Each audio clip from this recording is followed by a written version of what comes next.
All right, so this will go over the cockpit, the driver's seat. There's a couple things here. So it's typically a normal car. You have your gas gauge, engine temp, odometer, and things like that, RPMs and speed. Nothing special there. I'll go ahead and start it. Pardon me. Hazards up there, you have your shifter and your wipers, and your lights are manual like that. And you have your dimmer over here.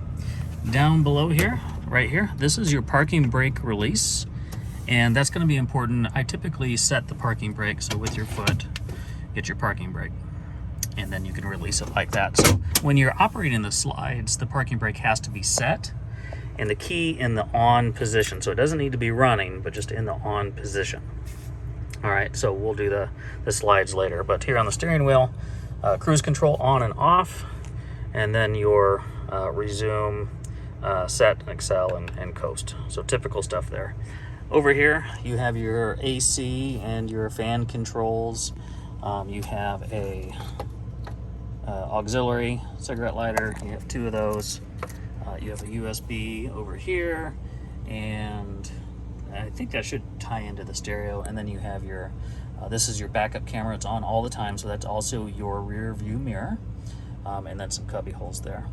Now, this also operates your stereo here with the push button to scroll through everything. You do have, this unit does have a rear view mirror that basically lets you see to the back of the unit. Doesn't do anything to drive.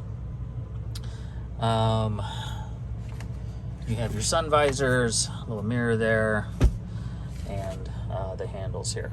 So that's kind of what we have here. Now, we also have this here. This is kind of a checklist of before you depart and then when you're getting there, and some things. So it helps you remember emergency brake and key must be on to operate the slides, gives you the length and the height, and just some reminders to do before you actually take off. Make sure everything's closed, stowed, and all that good stuff. And then some reminders on flying J's and pilots, and where you might find dump stations along the way, water and propane and all that good stuff. So that's the cockpit.